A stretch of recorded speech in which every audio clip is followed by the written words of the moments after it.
Okay, next thing we're going to talk about here is the nav station here, and the stuff that's in the nav table, and then we'll talk about the electrical panel. So in the nav station, there's a bunch of stuff, okay, and it is sort of terminally messy.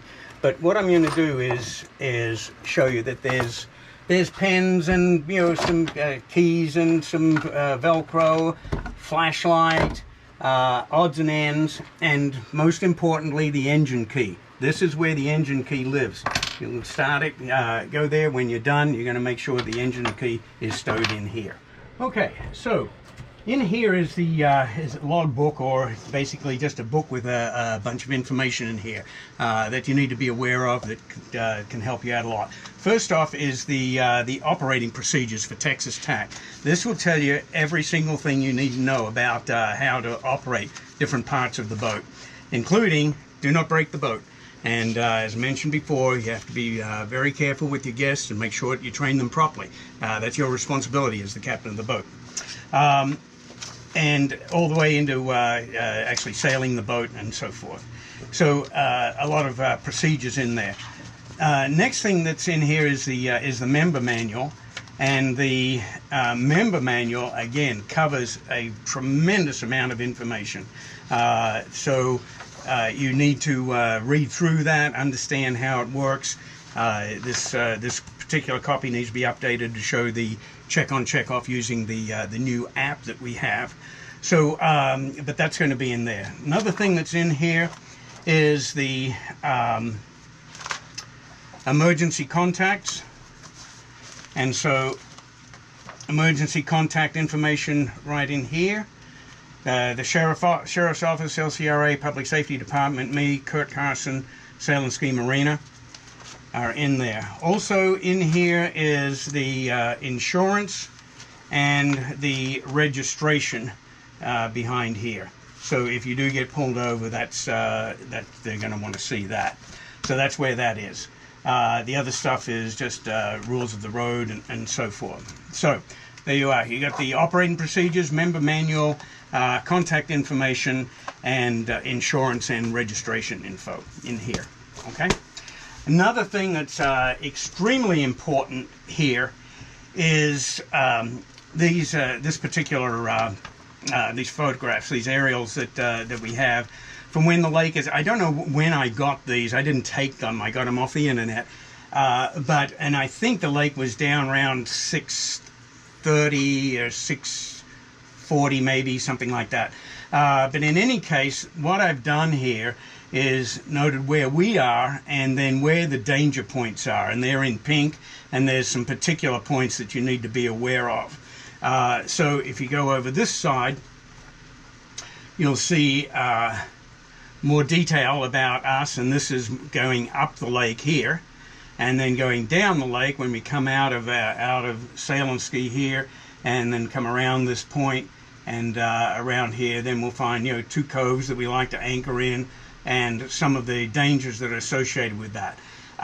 It's very easy to run aground on this lake, and so you have to be careful. There's two things you need. You need to understand this here, which is a good quick reference, and best thing is just stay well away from whatever it is. The other thing is there's lots of apps that'll show you contour maps of the lake and give you the depth and so forth. Some you have to subtract it from full, and the lake is full when the elevation is 681 feet above sea level.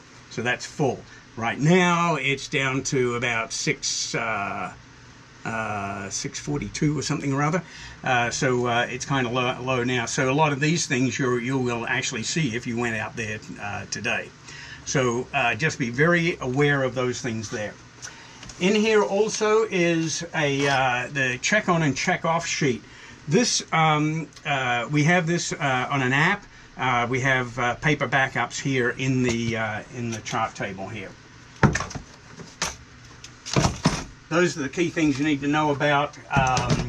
The ignition key again is in the chart table, as is a flashlight. Okay, so the next thing we want to look at here is the electrical panel.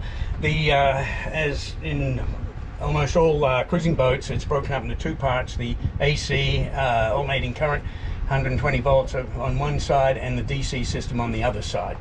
Let's start with the AC. When you get on board, you should see that the AC main is on. The outlets may or may not be on because it's in the middle of summer and it's hot. We leave the outlets on and leave a fan running here. The other one that's very important to be on is the battery charger. So at a minimum, you should see AC main on and the battery charger on. Okay. When we go through our check on and check off, we'll see how we go about turning these things off and when we do that. Okay, turn the outlets back on again now. This is the DC side, so everything's running on batteries. Once you unplug the boat from the dock, then you're on batteries. So they have a DC main. This is like a master switch here. So if you want any of this stuff to work, you got to turn that guy on first. Okay, and then you've got cabin lights, running lights, steaming lights, and anchor lights. They say plural, but there's really only one anchor light and one steaming light, but there you go.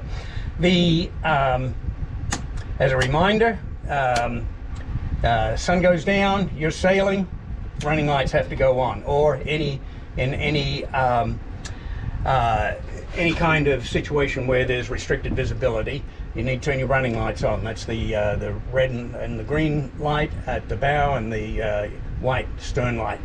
Then if you're under power, you have to keep those on and then turn that on, the steaming light on. Once you get anchored and done, you turn those guys off, turn the anchor light on. The next thing is, if you want to use the water in the sinks there, you need to have this water pressure switch on. And now this is the bilge pump, and this can be confusing. This shows that it's off right now. What that actually means is that it is not running. Okay, this here, if I turn this on, I've just manually activated the bilge pump. You can't hear it, but it's running right now. When I turn it off, it's actually not off, it's in automatic mode. So there's a float switch down there, the water comes in, float switch lifts up, and it will turn on automatically. If you want to operate it manually, you can do that by flipping this switch on. Otherwise, you leave that off and it's in automatic mode. Okay, there's one more thing about the DC system is the battery switch. And so the battery switch is right around here in the aft cabin. And you'll see that it has 4 positions.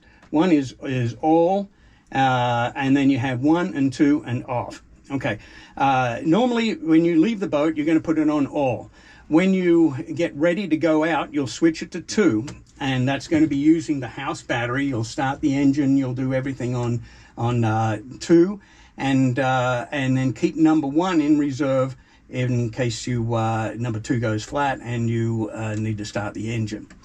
When the engine is running, you can switch from 1 to 2 to all.